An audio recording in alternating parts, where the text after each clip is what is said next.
وَلَقَدْ يَسَّرْنَا الْقُرْآنَ لِلذِّكْرِ فَهَلْ مِن مُّدَّكِرٍ۔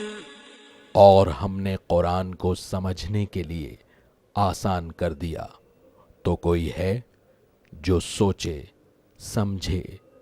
صوت القرآن، قرآن کی آواز۔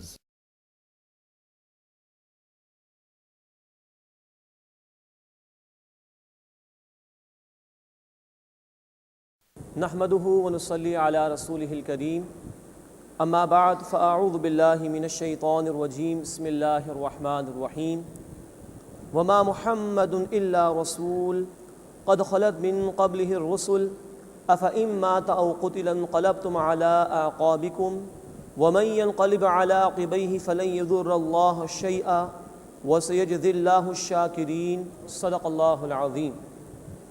سورہ آل عمران آیت نمبر 144 سے ہم اپنا مطالعہ شروع کر رہے ہیں۔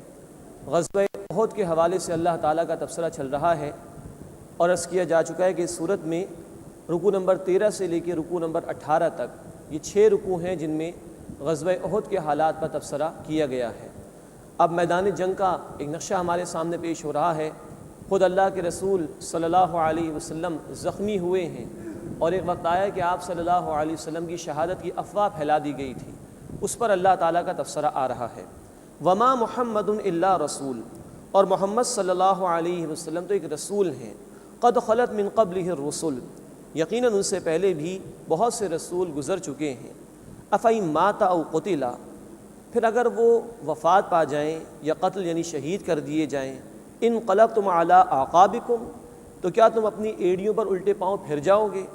ومن ینقلب علی عقبیہ، اور جو کوئی اپنی ایڑیوں پر الٹے پاؤں پھر جائے، فلن یضر اللہ شیئا، تو وہ ہرگز اللہ کا کچھ بھی بگاڑ نہ سکے گا۔ وسیجزی اللہ الشاکرین، اور اللہ جلد شکر کرنے والوں کو بدلہ عطا فرمائے گا۔ اب ایک وقت آیا تھا کہ اللہ کے رسول صلی اللہ علیہ وسلم کی شہادت کی افواہ پھیلا دی گئی، تو بعض صحابہ اکرام رضی اللہ تعالیٰ عنہم اجمعین پر بڑا شدید اثر ہوا اس بات کا، اور انہوں نے تلواریں بھی پھینک دی۔ پھر ایک صحابی کھڑے ہوئے رضی اللہ تعالیٰ عنہ، اور انہوں نے یہ نعرہ بلند کیا کہ اگر اس مشن میں اللہ کے رسول صلی اللہ علیہ وسلم کی جان چلی گئی ہے تو ہم کیا کر رہے ہیں؟ پھر تمام صحابہ کرام دوبارہ کھڑے ہوئے، اور یہ بات بھی پھر واضح ہو گئی کہ یہ افواہ ہے، اللہ کے رسول صلی اللہ علیہ وسلم شہید نہیں ہوئے تھے بلکہ صرف زخمی ہو کر گرے تھے، اور آپ صلی اللہ علیہ وسلم پر بے ہوشی طاری ہوئی تھی۔ مزید نوٹ فرمائیے، یہ بات پہلے بھی ذکر کی جا چکی ہے کہ اس مشن میں خود اللہ کے رسول صلی اللہ علیہ وسلم کا اپنا خون بہا ہے، آپ کے صحابہ کرام نے جام شہادت نوش کیا ہے۔ اسی احد کے میدان میں 70 صحابہ شہید ہوئے، اور کل اس جد و جہد کے دوران تقریباً 259 صحابہ اکرام رضی اللہ تعالیٰ عنہم اجمعین نے جام شہادت نوش کیا۔ مزید اس آیت کے متعلق نوٹ فرمائیے کہ اللہ تعالیٰ نے یہ بات بھی واضح فرما دی کہ اصل بات اللہ کا دین اور اس کا مشن ہے۔ اگر اللہ کے رسول صلی اللہ علیہ وسلم تشریف لے بھی جائیں دنیا سے تو یہ مشن ختم نہیں ہوگا، اہل ایمان کو اس مشن کے ساتھ جڑے رہنا چاہیے۔ مزید نوٹ فرمائیے کہ جب اللہ کے رسول صلی اللہ علیہ وسلم کی وفات کا اعلان ہوا، دنیا سے تشریف لے گئے، تو حضرت عمر رضی اللہ تعالیٰ عنہ جیسے شخص بھی کھڑے ہو گئے اور تلوار نکال کر کہا کہ اگر کسی نے کہا تو میں اس کی گردن اڑا دوں گا، اگر کسی نے یہ کہا کہ محمد صلی اللہ علیہ وسلم انتقال کر گئے تو میں اس کی گردن اڑا دوں گا۔ تب ابوبکر صدیق رضی اللہ تعالیٰ عنہ کھڑے ہوئے اور انہوں نے خطبہ ارشاد فرمایا، اور یہ آیت بھی تلاوت فرمائی کہ محمد صلی اللہ علیہ وسلم اللہ کے رسول ہیں، ان سے پہلے بھی رسول گزر چکے ہیں، اب اگر وہ انتقال کر جائیں یا شہید کر دیے جائیں تو کیا تم الٹے پاؤں پھر جاؤ گے؟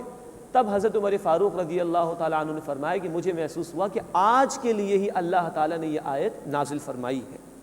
فرمایا کہ وَمَن يَنْقَلِبْ عَلَىٰ عَقِبَيْهِ، اور جو اپنی ایڑیوں پر الٹے پاؤں پھر جائے گا، فَلَن يَضُرَّ اللَّهَ شَيْئًا، تو ہرگز اللہ کا کچھ بھی بگاڑ نہ سکے گا۔ وَسَيَجْزِي اللَّهُ الشَّاكِرِينَ، اور اللہ جلد شکر کرنے والوں کو بدلہ عطا فرمائے گا۔ وَمَا كَانَ لِنَفْسٍ أَن تَمُوتَ إِلَّا بِإِذْنِ اللَّهِ كِتَابًا مُؤَجَّلًا، اور کسی شخص کے لیے ممکن نہیں کہ وہ اللہ کے حکم کے بغیر مر جائے، یہ ایک مقررہ وقت طے شدہ ہے۔ یعنی یہ کہ قتال کے میدان میں جا کر ہی، قتال کے راستے میں جا کر ہی موت نہیں آ سکتی، موت اس سے پہلے بھی آ سکتی ہے، اس کے بعد بھی آ سکتی ہے، وہ اللہ تعالیٰ کے ہاں طے ہے۔ اصل بات یہ کہ تم اللہ کی عطا کردہ نعمتوں کو حاصل کرنا چاہتے ہو کہ نہیں۔ اللہ نے جو انعامات تیار کر رکھے ہیں اپنے دین کی خدمت کرنے والوں کے لیے، کیا وہ چاہتے ہو کہ نہیں چاہتے؟ وَمَن يُرِدْ ثَوَابَ الدُّنْيَا نُؤْتِهِ مِنْهَا، اور جو دنیا کا بدلہ چاہے گا ہم اسے اس میں سے دے دیں گے۔ وَمَن يُرِدْ ثَوَابَ الْآخِرَةِ، اور جو آخرت کا بدلہ چاہے گا نُؤْتِهِ مِنْهَا، ہم اسے اس میں سے عطا کر دیں گے۔ وَسَنَجْزِي الشَّاكِرِينَ، اور ہم جلد شکر ادا کرنے والوں کو بدلہ عطا فرمائیں گے۔ تو یہ آپشن انسان کے پاس ہے کہ وہ کیا حاصل کرنا چاہتا ہے۔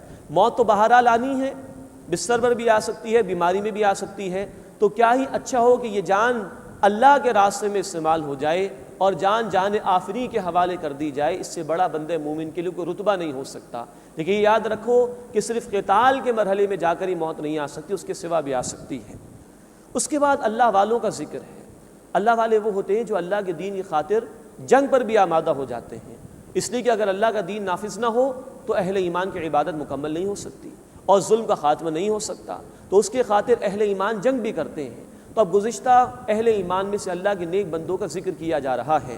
فرمایا وَكَأَيٍّ مِّن نَبِيٍّ قَاتَلَ مَعَهُ رِبِّيُّونَ كَثِيرٌ، اور بہت سے نبی ایسے گزرے کہ ان کے ساتھ مل کر اللہ والوں نے قتال کیا ہے۔ فَمَا وَهَنُوا لِمَا أَصَابَهُمْ فِي سَبِيلِ اللَّهِ، بس اللہ کے راستے میں جو مصیبت ان پر آئیں اس پر وہ ڈرے نہیں، بزدل نہیں ہوئے۔ وَمَا ضَعُفُوا، اور نہ ہی وہ کمزور ہوئے۔ وَمَا اسْتَكَانُوا، اور نہ ہی وہ دبے۔ وَاللَّهُ يُحِبُّ الصَّابِرِينَ، اور اللہ صبر کرنے والوں کو پسند فرماتا ہے۔ یہ ہے اللہ والوں کی شان کہ جو نہ صرف یہ کہ خود اللہ کی بندگی کرتے ہیں بلکہ اللہ کی بندگی کے نظام پر مبنی نافذ کو قائم کرنے کی جد و جہد کرتے ہیں اور اس کے لیے قتال تک کے مرحلے میں شرکت کرتے ہیں۔ اللہ تعالی ہمیں بھی ان لوگوں میں شامل فرمائے کہ جو اس کے دین پر خود بھی عمل کرنے والے ہوں اور اس کے دین کے نفاذ کی جد و جہد کرنے والے ہوں، اور جب قتال کے مرحلے آئے تو اس میں پوری دل جمعی کے ساتھ شرکت کرنے والے اور ان مراحل میں صبر کرنے والے ہوں۔ وما کان قولہم، اور ان کی دعا تو صرف یہی تھی، الا ان قالوا ربنا اغفر لنا ذنوبنا، مگر یہ کہ انہوں نے کہا کہ اے ہمارے رب ہمیں بخش دے ہمارے گناہ۔ یہ ان کی دعاؤں کا بیان ہو رہا ہے۔ اللہ والے جب اللہ کے میدان میں نکلتے ہیں تو اپنی قوت بازو پر ان کا بھروسہ نہیں ہوتا، اپنے وسائل پر ان کا توکل نہیں ہوتا، وہ اللہ سے دعائیں کرتے ہیں اور اللہ سے مدد مانگتے ہیں۔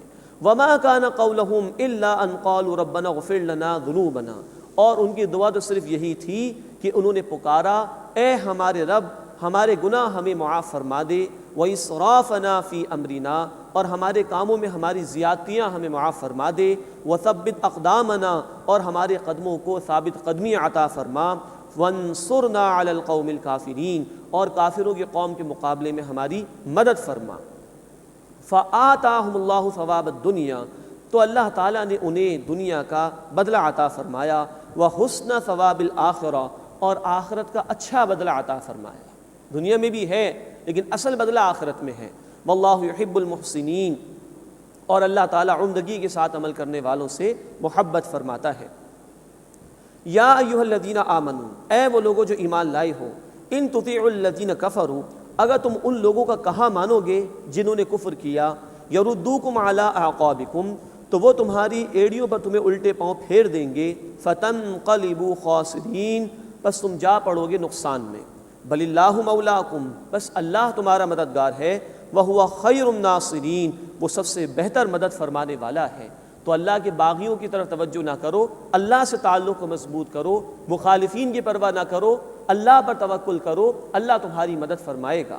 سنلقی فی قلوب الذین کفروا الرعب، ہم ان قریب ان لوگوں کے دلوں میں رعب پیدا کر دیں گے جنہوں نے کفر کیا، بما اشرکوا باللہ، اس وجہ سے کہ انہوں نے اللہ کے ساتھ شریک ٹھہرایا، ما لم ینزل بہ سلطانا، جس کے لیے اللہ تعالیٰ نے کوئی دلیل نازل نہیں فرمائی، ومأواہم النار، اور ان کا ٹھکانہ دوزخ ہے، وبئس مثوی الظالمین، اور برا ٹھکانہ ہے ظالموں کے لیے۔ اللہم اجرنا من النار، اے اللہ ہمیں آگ کے عذاب سے محفوظ فرما۔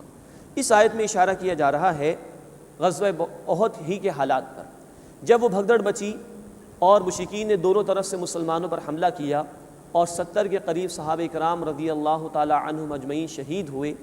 اس کے بعد موقع تھا اس کفار کے لشکر کے پاس کہ وہ اور آگے بڑھتا اور مدینہ کی آبادی کو بھی مٹا دیتا، وہاں پر بھی موجود مسلمانوں کو ختم کر دیتا اور بالکل ہی اسلام کی طاقت کو ختم کر دیتا، لیکن اللہ کی مشیت کچھ اور تھی۔ ایک وقت وہ آیا کہ اللہ کے رسول صلی اللہ علیہ وسلم کھڑے ہوئے اور پہاڑی سے آپ صلی اللہ علیہ وسلم نے لوگوں کو پکارا، الی عباد اللہ، اے اللہ کے بندو میری طرف آؤ۔ پھر اوپر سے مشرکین پر پتھر برسائے تو وہ بھاگ گئے۔ جب وہ بھاگے تو آگے جا کر ان کو خیال آیا، ابو سفیان جو بعد میں ایمان لائے تھے، کہ ہم سے غلطی ہو گئی ہے، ہمیں مسلمانوں کی طاقت کو ختم کر دینا چاہیے تھا اور مدینے پر بھی چڑھائی کر دینی چاہیے تھی۔ انہوں نے دوبارہ ارادہ کرنا چاہا پلٹنے کا، اللہ تعالیٰ نے روک ڈال دیا، اور وہ بھی اس بنیاد پر کہ انہوں نے شرک کیا تھا۔ اللہ کی مدد اہل ایمان کے ساتھ ہے، تو باوجود اس کے کہ مسلمانوں پر یہ تکالیف بھی آئیں، مصائب بھی آئے، اللہ تعالیٰ نے مدد فرمائی اور مشرکین کے دلوں میں روب ڈال دیا اور ان کی دوبارہ حملہ کرنے کی ہمت نہیں ہو سکی۔ وَلَقَدْ صَدَقَكُمُ اللَّهُ وَعْدَهُ، اور یقیناً اللہ تعالیٰ نے تم سے اپنا وعدہ سچا فرما دیا۔ اِذْ تَحُسُّونَهُم بِإِذْنِي، جبکہ تم انہیں اس کے حکم سے قتل کرنے لگے تھے۔ یہ احد کے ابتدائی وقت کی بات ہے، جب مسلمانوں کا پلہ بھاری رہا اور مشرکین کو شکست ہو رہی تھی وقتی طور پر۔ حَتَّى إِذَا فَشِلْتُمْ، یہاں تک کہ تم ڈھیلے پڑ گئے، وَتَنَازَعْتُمْ فِي الْأَمْرِ، اور کام میں معاملے میں تم جھگڑنے لگے، وَعَصَيْتُمْ مِنْ بَعْدِ مَا أَرَاكُمْ مَا تُحِبُّونَ، اور تم نے نافرمانی کی اس کے بعد کہ تمہیں وہ دکھا دیا گیا جو تم چاہتے تھے۔ اب یہ اشارہ اس بات کی طرف ہے کہ جب پہلے حملے میں مسلمان غالب آ گئے اور مشرکین کو شکست ہو گئی، تو وہ مسلمان جن کو اللہ کے رسول صلی اللہ علیہ وسلم نے درے پر مقرر کیا تھا، 50 صحابہ کرام رضی اللہ تعالی عنہم اجمعین، انہوں نے جب دیکھا کہ مسلمانوں کا پلہ بھاری ہو گیا تو انہوں نے محسوس کیا فتح ہو گئی، اب مزید اس درے پر رکنے کی کوئی ضرورت نہیں ہے۔ وہاں اختلاف پیدا ہو گیا۔ اب وہاں اللہ کے رسول صلی اللہ علیہ وسلم نے عبداللہ بن جبیر رضی اللہ تعالی عنہ کو مقرر فرمایا تھا، جو کہ ان کے مقامی امیر تھے، اور کیونکہ انہیں اللہ کے رسول صلی اللہ علیہ وسلم نے مقرر فرمایا تھا اس لیے ان کا حکم ماننا بھی ضروری تھا۔ 35 کے قریب افراد کی رائے یہ تھی کہ اب جنگ ختم ہو گئی ہے، معاملہ ختم ہو گیا ہے، اس لیے یہاں درے پر رکنے کی ضرورت نہیں۔ عبداللہ بن جبیر رضی اللہ تعالی عنہ ان کو منع کرتے رہے کہ یہاں سے ہٹنے کی ضرورت نہیں ہے۔ یہ ہے نافرمانی جس کا قرآن نے یہاں ذکر کیا۔ ہمارے دین میں یہ نظم کی، ڈسپلن کی اہمیت ہے کہ جس کو امیر مقرر کیا گیا اس کی بات کو ماننا ضروری ہے۔ یہاں دیکھیے مقامی امیر کی بات کو نہیں مانا گیا، جن کو رسول کریم صلی اللہ علیہ وسلم نے مقرر فرمایا تھا، اور 35 صحابہ کرام وہاں سے چلے گئے تو 70 صحابہ پھر شہید ہوئے اس معرکے میں۔ اس کی طرف اشارہ کیا گیا کہ اول اللہ نے اپنا وعدہ پورا کر دیا، اس کے بعد تم کچھ ڈھیلے سے پڑ گئے، تمہارے درمیان کچھ نزاع کی کیفیت پیدا ہو گئی اور تم نے نافرمانی کر لی مقامی امیر کی، اور تم نے اس چیز کو ترجیح دی جو اس کو تم پسند کرتے تھے۔ ایک رائے مفسرین کی یہ ہے کہ مال غنیمت کی وجہ سے صحابہ کرام نے درہ چھوڑ دیا تھا۔ یہ رائے اگر قبول کی جائے تو صحابہ کرام رضی اللہ تعالی عنہم اجمعین کی شخصیات پر ایک حرف آ سکتا ہے۔ اور مزید نوٹ کرنے کی بات اس حوالے سے یہ ہے کہ غزوہ احد سے پہلے غزوہ بدر کا معاملہ پیش آ چکا تھا، اس میں غنیمت کے مسائل بھی پیش آ گئے تھے۔ سورۃ الانفال کی آیت نمبر 1 میں اسی کا مسئلہ بیان ہوا، یسألونک عن الانفال، اے نبی صلی اللہ علیہ وسلم آپ سے انفال یعنی یہ مال غنیمت کے متعلق سوال کرتے ہیں۔ پھر آگے چل کے سورۃ الانفال میں اس کی تفصیل بیان کی گئی۔ تو یہاں مال غنیمت کا مسئلہ تو تھا ہی نہیں، کیونکہ جو بھی مال جمع ہوتا اس کے حصے اللہ تعالیٰ نے طے فرما دیے سورۃ الانفال میں، اسی کے تحت وہ تقسیم ہو جاتے ہیں۔ اصل بات یہ تھی کہ یہ جو فرمائے کہ ما تحبون، جو تم چاہتے تھے اس کی وجہ سے تم نے درہ چھوڑ دیا، وہ ہے اصل میں دنیا کی فتح، اور اس کی طرف اشارہ ہے سورہ الصف کی آیت نمبر 13 میں، وَأُخْرَىٰ تُحِبُّونَهَا، اور ایک اور شے جسے تم پسند کرتے ہو، نصر من اللہ، اللہ کی طرف سے مدد، یعنی دنیا کی فتح بھی مل جائے۔ تو یہ دنیا کی فتح گویا ہوتی ہوئی دکھائی دی صحابہ کرام رضی اللہ تعالی عنہم اجمعین کو، اور انہوں نے محسوس کیا کہ اب مزید درے پر رکنے کی ضرورت نہیں، اس لیے انہوں نے درہ چھوڑ دیا تھا۔ یہ رائے زیادہ بہتر معلوم ہوتی ہے، اور قرآن سے بھی اس کا ثبوت ملتا ہے، اور صحابہ کرام رضی اللہ تعالی عنہم اجمعین پر بھی کوئی حرف نہیں آتا اس اعتبار سے۔ لیکن بہرحال ایک خطا ہوئی تھی کہ اس امیر جن کو اللہ کے رسول صلی اللہ علیہ وسلم نے مقرر فرمایا تھا ان کی نافرمانی ہو گئی، جس کی وجہ سے 70 صحابہ کرام رضی اللہ تعالی عنہم اجمعین شہید ہوئے۔ تو یہ ہدایات ہیں جو اللہ تعالیٰ ہمیشہ کے لیے اہل ایمان کو دے رہے ہیں کہ جو بھی امیر ہو، جو بھی نظم ہو، اس کی پابندی کرنی چاہیے، جو بھی جماعت کا ڈسپلن ہے اس کو فالو کرنا چاہیے۔ منکم من یرید الدنیا، تم میں سے کچھ لوگ دنیا کی فتح چاہتے تھے، ومنکم من یرید الآخرہ، اور تم میں سے کوئی آخرت چاہتا تھا۔ مراد ہے کہ اللہ کے رسول نے جن کو مقرر فرمایا انہی کی بات ماننی ہے، اسی میں اصل کامیابی ہے۔ ثم صرفکم عنہم لیبتلیکم، پھر اللہ نے تمہیں ان سے پھیر دیا تاکہ تمہاری آزمائش فرمائے، وَلَقَدْ عَفَا عَنْكُمْ، اور اللہ نے تمہیں معاف فرما دیا۔ اب یہ خود اللہ تعالیٰ کے الفاظ آ گئے کہ اللہ تعالیٰ نے اس خطا کو بھی معاف فرما دیا۔ اب کسی کے لیے کوئی گنجائش نہیں کہ وہ صحابہ کرام رضی اللہ تعالیٰ عنہم اجمعین پر انگلی اٹھانے کی بھی کوشش کرے۔ واللہ ذو فضل علی المؤمنین، اور اللہ تعالیٰ ایمان لانے والوں پر بہت فضل فرمانے والا ہے۔ اذ تصعدون ولا تلوون علی احد، جب تم چڑھے جاتے تھے اور کسی کو پیچھے مڑ کر نہیں دیکھتے تھے۔ مراد ہے کہ جب وہ بھگدڑ مچی ہے تو ہر کوئی جان بچانے کے لیے ادھر ادھر جا رہا ہے، کوئی پہاڑوں پر جا رہا ہے، تو فرمائے کہ جب تم چڑھے جاتے تھے اور کسی کو پیچھے مڑ کر نہیں دیکھتے تھے، والرسول یدعوکم فی اخراکم، اور رسول صلی اللہ علیہ وسلم تمہیں پیچھے سے پکارتے تھے۔ اللہ کے رسول صلی اللہ علیہ وسلم باوجود اس کے کہ زخمی ہو گئے تھے، بے ہوش ہو گئے تھے، آپ کھڑے ہوئے ایک پہاڑ کی طرح، اور آپ نے پکارا کہ الی عباد اللہ، اے اللہ کے بندو میری طرف آؤ۔ پھر صحابہ آپ کی طرف جمع ہوئے۔ فَأَثَابَكُمْ غَمًّا بِغَمٍّ، پھر تمہیں غم کے عوض غم پہنچا، لِكَيْ لَا تَحْزَنُوا عَلَى مَا فَاتَكُمْ، تاکہ اس پر جو تمہارے ہاتھ سے نکل جائے تم غم نہ کرو، وَلَا مَا أَصَابَكُمْ، اور نہ اس پر کہ جو تمہیں پیش آ جائے مصیبت، وَاللَّهُ خَبِيرٌ بِمَا تَعْمَلُونَ، اور اللہ اس سے خوب واقف ہے جو کچھ تم کرتے ہو۔ یہ مقاصد تھے کہ جن کے تحت یہ مشکلات آئی تھیں۔ اللہ تمہیں غم کا خوگر بنانا چاہتا تھا، مشکلات کو برداشت کرنے کا جذبہ تمہارے اندر پیدا کرنا چاہتا تھا۔ رنج سے خوگر ہوا انسان تو مٹ جاتا ہے رنج، مشکلیں اتنی پڑی مجھ پہ کہ آسان ہو گئی، تو گزرتا ہے انسان مشکلات سے تو اس کے لیے مشکلات کو برداشت کرنا آسان ہو جاتا ہے۔ یہ حکمتیں تھیں جس کے تحت یہ مصائب بہرحال اللہ کی طرف سے آئے تھے۔ واللہ خبیر بما تعملون، اور اللہ اس سے خوب واقف ہے جو کچھ تم کرتے ہو۔ ثم انزل علیکم من بعد الغم امنۃ نعاسا، پھر اس کے بعد اللہ تعالی نے تم پر غم کے بعد امن والی اونگ طاری فرما دی۔ یغشا طائفۃ منکم، جس نے ڈھانک لیا تم میں سے ایک جماعت۔ ایسی اونگ کا ذکر غزوہ بدر کے حوالے سے بھی ہے سورۃ الانفال میں، اور یہاں بھی اس کا ذکر آیا۔ صحابہ فرماتے رضی اللہ تعالی عنہم اجمعین، تلوار ہماری ہاتھ سے چھوٹی جاتی تھی، گری جاتی تھی، اور پھر ہمیں دوبارہ سے جو ہے وہ ہم ریفریش ہو جایا کرتے تھے۔ تو اللہ نے تازگی عطا فرما دی، ریفریش کر دیا اس امن والی اونگ کے ذریعے سے صحابہ کرام رضی اللہ تعالی عنہم اجمعین کو۔ وَطَائِفَةٌ قَدْ أَهَمَّتْهُمْ أَنفُسُهُمْ، اور ایک جماعت کو اپنی جان کی فکر پڑی تھی۔ یہ اشارہ ہے کہ جن میں کچھ نفاق کا مرض موجود تھا، 300 تو علیحدہ ہو گئے تھے پہلے ہی، لیکن کچھ جو بچے تو ان کو اپنی جان کے لالے پڑ گئے، ان کی طرف اشارہ کیا جا رہا ہے۔ یظنون باللہ غیر الحق، وہ اللہ کے بارے میں بے حقیقت گمان کرنے لگے، ظن الجاہلیہ، جاہلیت کے گمان، یعنی کہ اللہ پر عدم اعتماد کا اظہار کرنے لگے۔ یقولون هل لنا من الامر من شیء، کہنے لگے کیا اس کام میں ہمارا بھی کوئی اختیار ہے؟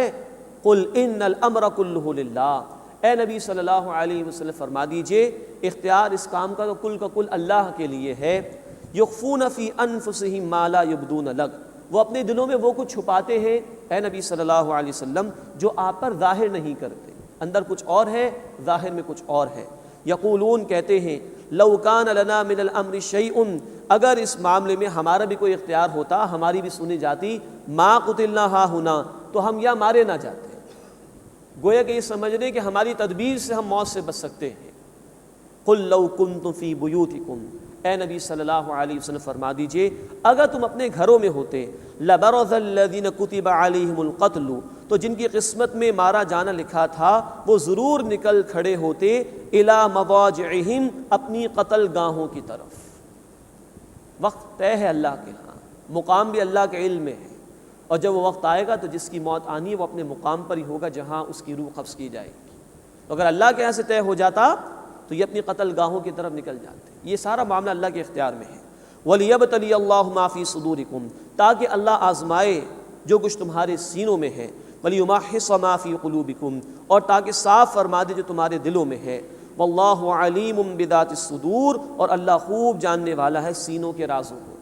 تو ان مقاصد کے ساتھ یہ معاملہ ہوا غزوہ احد میں کہ اللہ لوگوں کی نیتوں کو واضح کرنا چاہ رہا تھا، واضح کرنا چاہ رہا تھا کون کھرے ہیں کون کھوٹے ہیں، کون واقعتاً ایمان کے سچے دعوے دار ہیں اور کون جھوٹے دعوے دار ہیں۔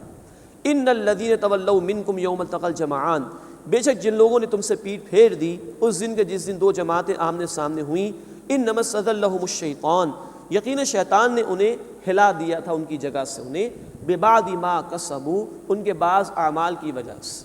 یہ جو بھگدڑ مچی، صحابہ ادھر ادھر ہو گئے تھے، اس پر کہا جا رہا ہے کہ بعض ان کی خطاؤں کی وجہ سے شیطان کو موقع مل گیا کہ شیطان نے ان کو ان کی اصل جگہ سے ہٹا دیا۔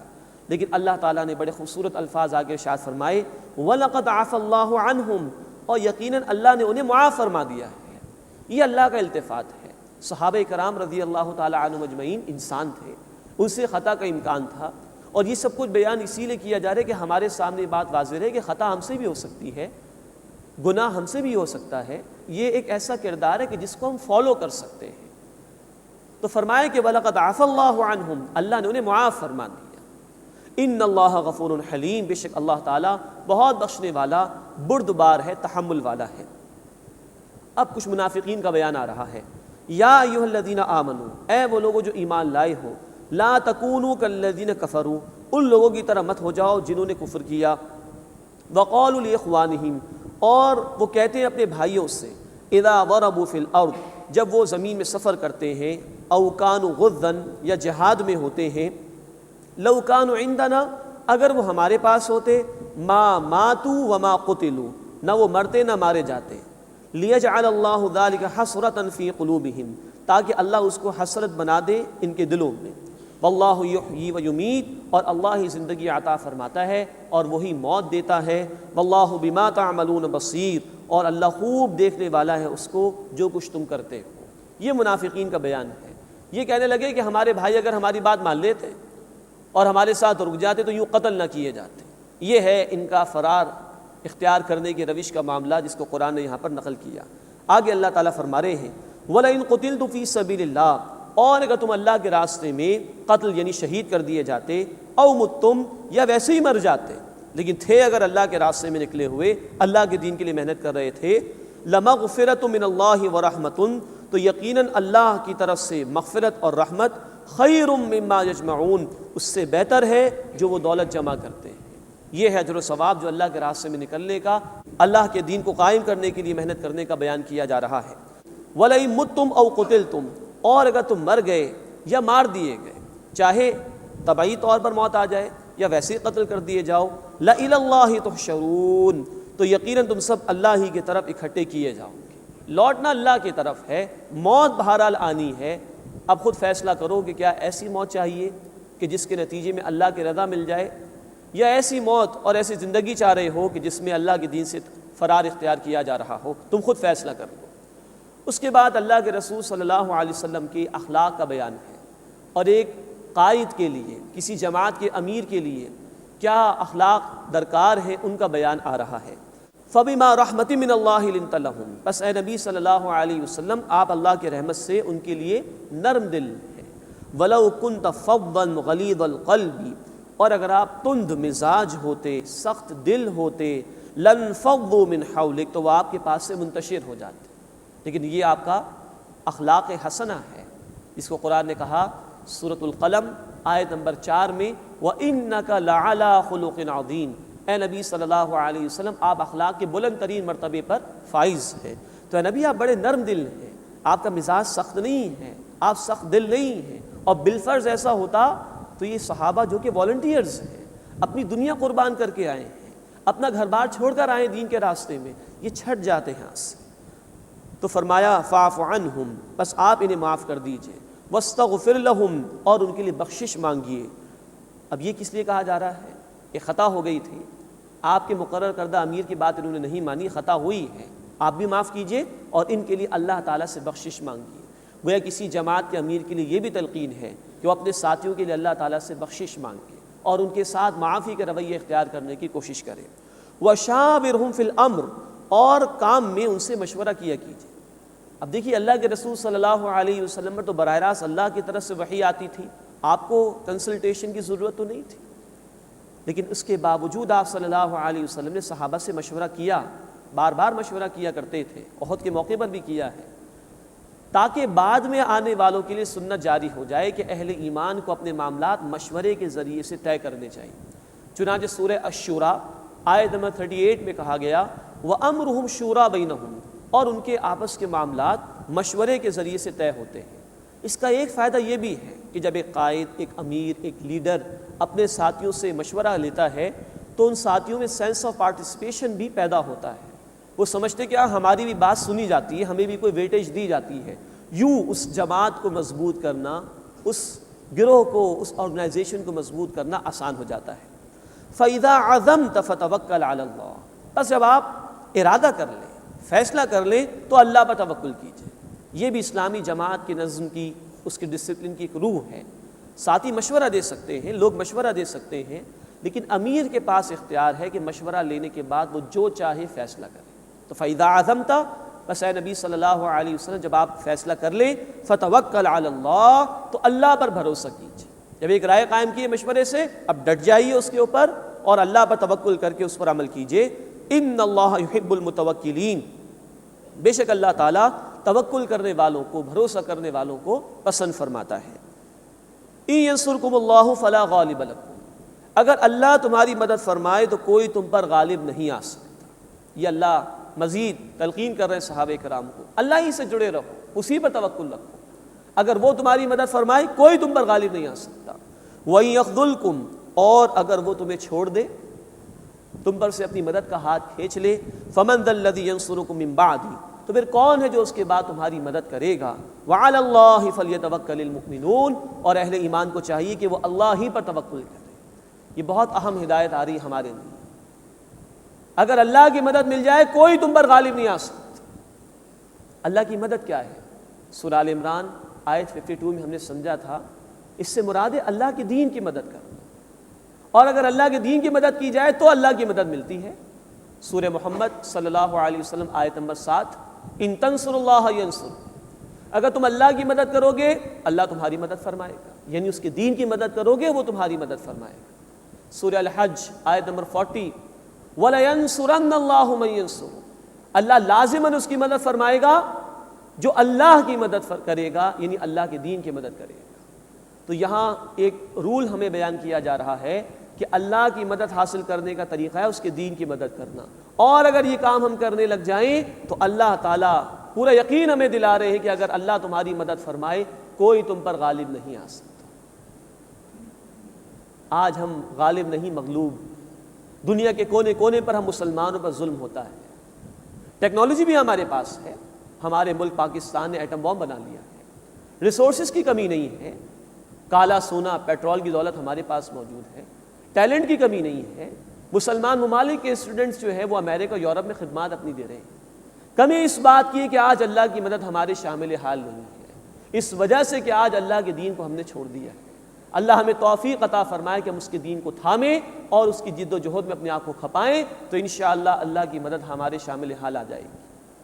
فرمائے کہ وَإِن يَخْذُلْكُمْ، اگر وہ تم سے اپنی مدد کا ہاتھ کھینچ لے، تمہیں چھوڑ دے، فَمَنْ ذَا الَّذِي يَنْصُرُكُم مِّن بَعْدِهِ، تو اس کے بعد کون ہے جو تمہاری مدد کرے گا. آج ہم دیکھ لیں دنیا کا کوئی ملک وہ ہماری مدد کرنے کو تیار نہیں ہے. ہم نے اپنی پالیسیز پہ کتنے یو ٹرنز لیے لیکن ہمیں کچھ نہیں مل سکتا. آج بھی ہماری غربت میں اضافہ ہو رہا ہے، آج بھی ہمارے خودکشیوں میں اضافہ ہو رہا ہے، اس لیے کہ اللہ کی مدد ہمارے شامل حال نہیں. اللہ ہمیں اپنا یقین عطا فرمائے اور اپنے دین کی مدد کرنے کی توفیق عطا فرمائے. وَعَلَى اللَّهِ فَلْيَتَوَكَّلِ الْمُؤْمِنُونَ، اور چاہیے کہ ایمان لانے والے اللہ ہی پر توکل کریں. اس کے بعد ایک آیت بیان ہو رہی ہے جس میں نبی اکرم صلی اللہ علیہ وسلم پر اٹھائے جانے والے ایک الزام کو رفع کیا جا رہا ہے. جامع ترمذی میں ایک حدیث میں ذکر ہے کہ بدر کے موقع پر جب مال غنیمت تقسیم ہو گیا تو ایک شخص نے، ایک منافق نے الزام لگا دیا رسول کریم صلی اللہ علیہ وسلم پر کہ ایک چادر انہوں نے چھپا لی ہے، معاذ اللہ. اس کا جواب دیا جا رہا ہے وَمَا كَانَ لِنَبِيٍّ أَن يَغُلَّ، اور نبی کے شائن شان نہیں کہ وہ کسی شے کو چھپائے. وَمَن يَغْلُلْ، اور جو چھپائے گا يَأْتِ بِمَا غَلَّ يَوْمَ الْقِيَامَةِ، تو چھپائی ہوئی شے کو قیامت کے دن لے کر حاضر ہوگا. ثُمَّ تُوَفَّى كُلُّ نَفْسٍ مَا كَسَبَتْ، پھر پورا پورا پالے گا ہر شخص جو کچھ اس نے کمایا ہوگا. وَهُمْ لَا يُظْلَمُونَ، اور ان پر ظلم نہیں کیا جائے گا. أَفَمَنِ اتَّبَعَ رِضْوَانَ اللَّهِ كَمَنْ بَاءَ بِسَخَطٍ مِّنَ اللَّهِ، تو کیا جس نے اللہ کی رضا کی پیروی کی وہ اس کی مانند ہے جو اللہ کے غصے کے ساتھ لوٹا. وَمَأْوَاهُ جَهَنَّمُ، اور اس کا ٹھکانہ جہنم ہے. وَبِئْسَ الْمَصِيرُ، اور وہ برا ٹھکانہ ہے. ظاہری باتیں برابر نہیں ہو سکتے. ہم درجات عند اللہ، ان کے مختلف درجات ہیں اللہ کے حضور. نیکوکار جنت میں ہوں گے، برے اعمال کرنے والے جہنم میں ڈالے جائیں گے۔ واللہ بصیر بما یعملون، اور جو کچھ وہ کرتے ہیں اللہ اسے خوب دیکھنے والا ہے۔ لقد من اللہ علی المؤمنین، یقیناً اللہ تعالیٰ نے ایمان لانے والوں پر احسان فرمایا۔ اذ بعث فیہم رسولا من انفسہم، جبکہ ان میں ایک رسول اللہ نے انہی میں سے بھیجا صلی اللہ علیہ وسلم۔ یتلو علیہم آیاتہ، وہ رسول ان لوگوں پر اللہ کی آیات کی تلاوت فرماتے ہیں۔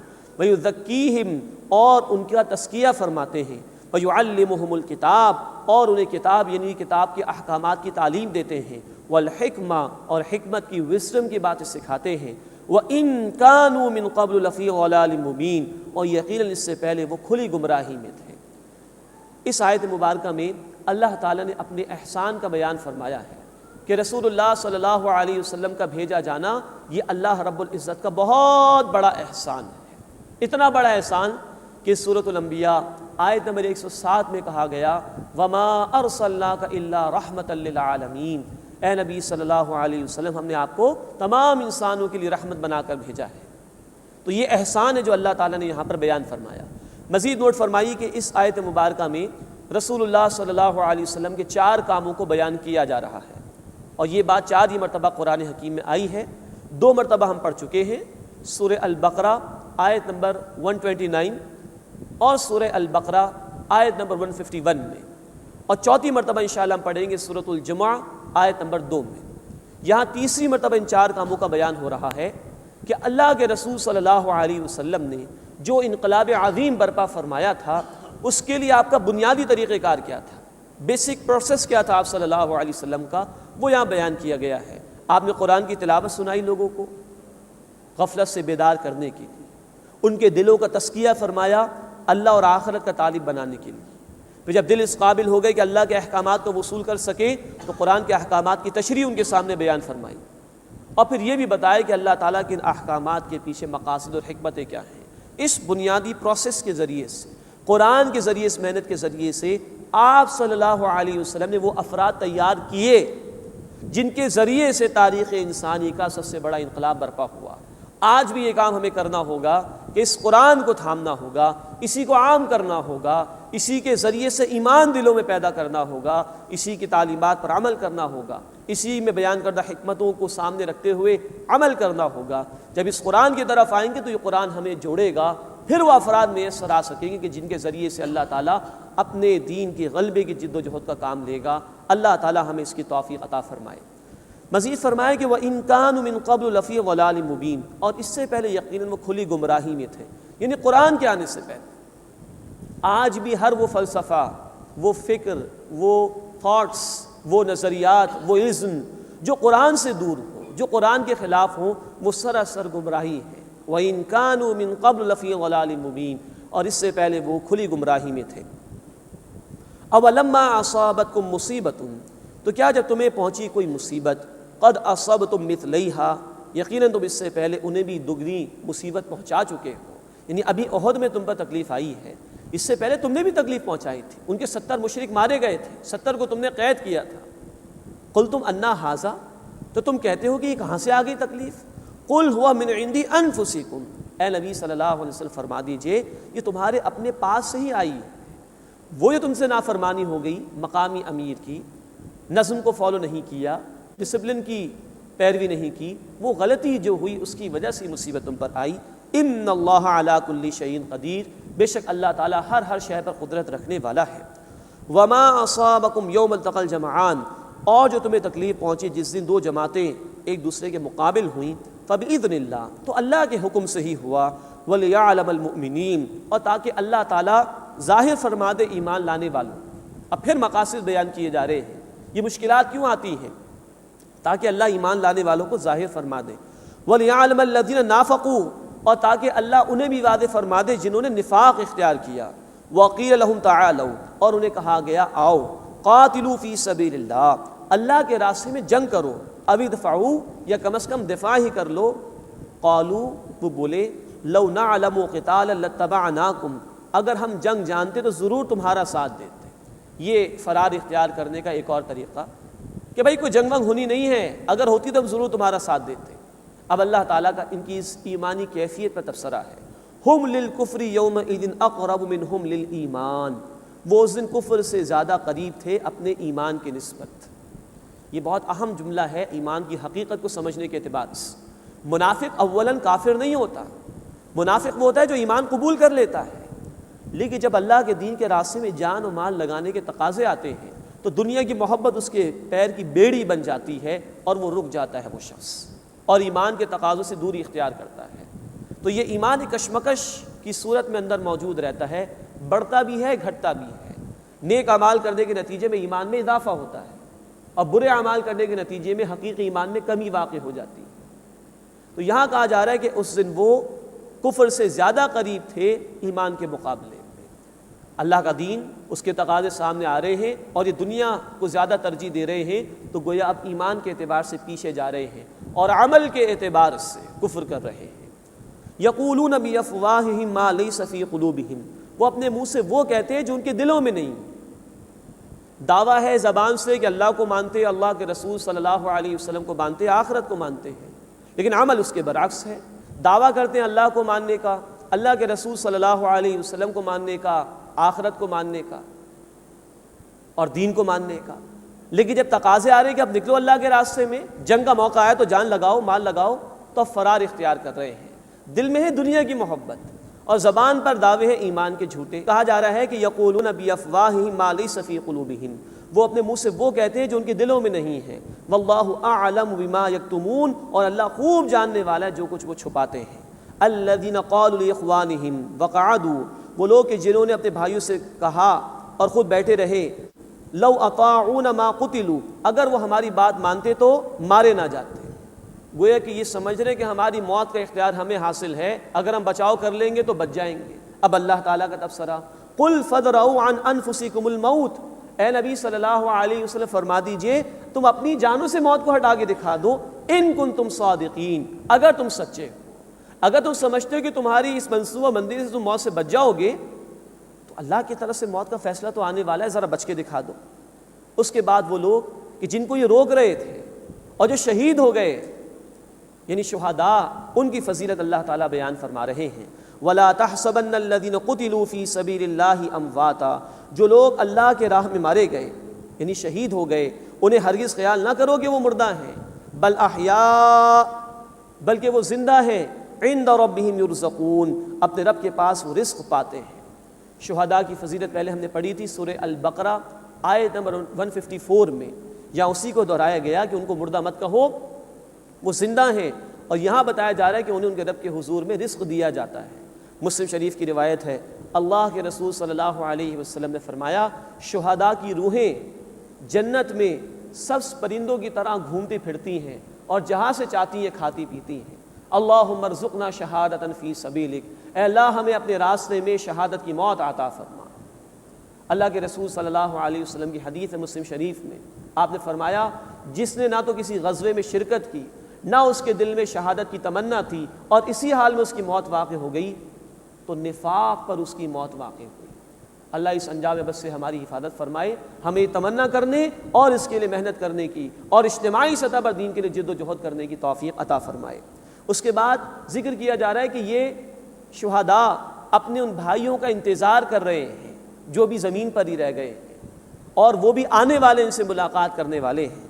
فرحین بما آتاہم اللہ من فضلہ، خوش ہیں اس سے جو اللہ نے اپنے فضل میں انہیں عطا فرمایا۔ وَيَسْتَبْشِرُونَ بِالَّذِينَ لَمْ يَلْحَقُوا بِهِم مِّن خَلْفِهِمْ، اور ان سے خوش ہیں جو ابھی ان سے نہیں ملے ان کے پیچھے، جو ابھی حضرات ان کے بھائی دنیا میں رہ گئے ہیں، دین کے راستے میں ہیں، ان کے حوالے سے بھی خوشیاں منا رہے ہیں۔ اللہ خوف علیہم ولا هم يحزنون، کہ ان پر نہ کوئی خوف ہوگا اور نہ وہ غمگین ہوں گے۔ یہاں ایک اور بات نوٹ فرمائیے، شہداء کو جنت میں داخل کر دیا جاتا ہے، ان کے لیے برزخ کی زندگی کا معاملہ بھی نہیں ہے، اور وہاں جا کر بھی وہ اپنے ایمان والے بھائیوں کے حوالے سے خوشیاں منا رہے ہیں، ان کو یاد رکھ رہے ہیں۔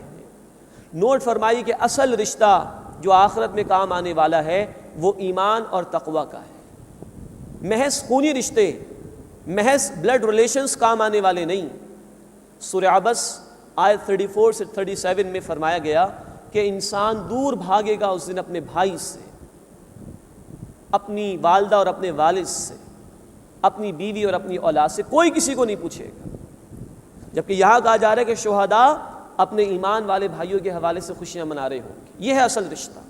اسی کو کہا گیا سورہ الزخرف آیت نمبر 67 میں الاخلاء یومئذ بعضهم لبعض عدو الا المتقین.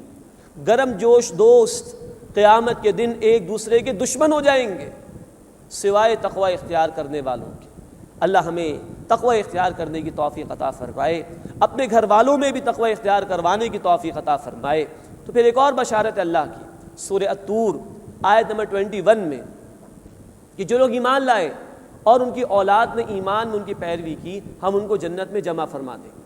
یہ رشتے کام آنے والے ہیں. اللہ ہمیں ایمان اور تقوی کی بنیادوں پر رشتوں کو قائم کرنے اور دوستیوں کو قائم کرنے کی توفیق عطا فرمائے. یستبشرون بنعمت من اللہ وفضل, وہ خوشیاں منا رہے ہیں اللہ کی نعمت اور اللہ کے فضل سے. وان اللہ لا یضیع اجر المؤمنین, اور اللہ ضائع فرمانے والا نہیں ہے ایمان لانے والوں کا اجر. الذین استجابوا للہ والرسول, وہ کہ جنہوں نے اللہ اور اس کے رسول صلی اللہ علیہ وسلم کے حکم کو قبول کیا. من بعد ما اصابہم القرح, اس کے بعد کہ انہیں زخم پہنچا.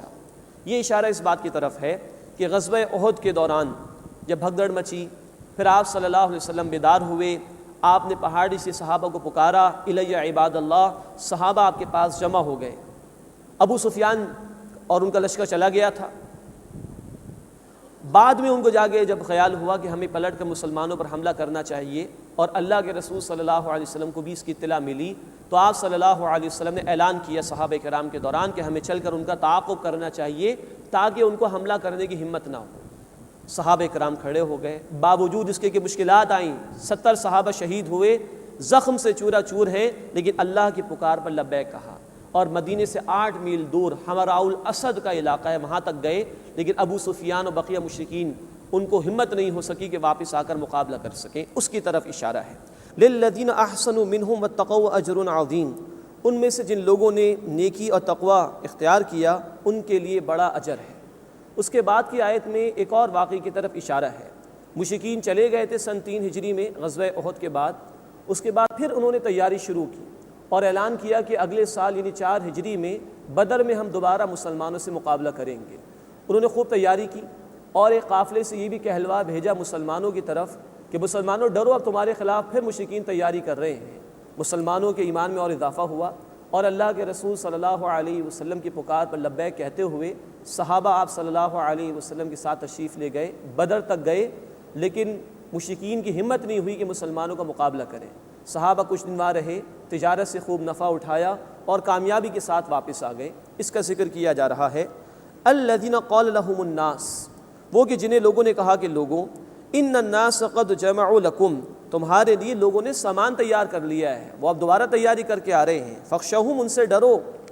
فزادہم ایمانا, تو ان کا ایمان اور زیادہ ہو گیا کہ اب اور ہمیں اللہ کے دین کے راستے میں محنت کرنے کا موقع ملے گا.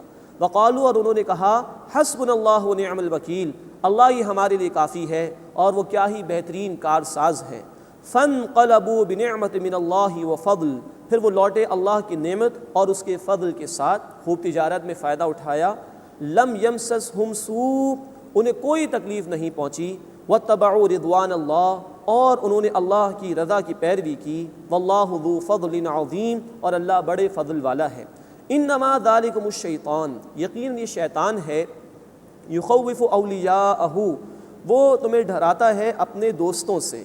فلا تخافوہم, ان سے مت ڈرو, اللہ کے باغیوں سے مت ڈرو. وخافونی, اور اللہ فرما رہے مجھ ہی سے ڈرو. ان کنتم مؤمنین, اگر تم ایمان لانے والوں ہو. ایمان والے اللہ سے ڈرتے ہیں, اللہ پر توکل کرتے ہیں. اللہ تعالی ہمیں بھی اپنے اوپر توکل کرتے ہوئے اپنے دین کے لیے محنت کرنے کی توفیق عطا فرمائے. آمین یا رب العالمین. وآخر دعوانا ان الحمد للہ رب العالمین.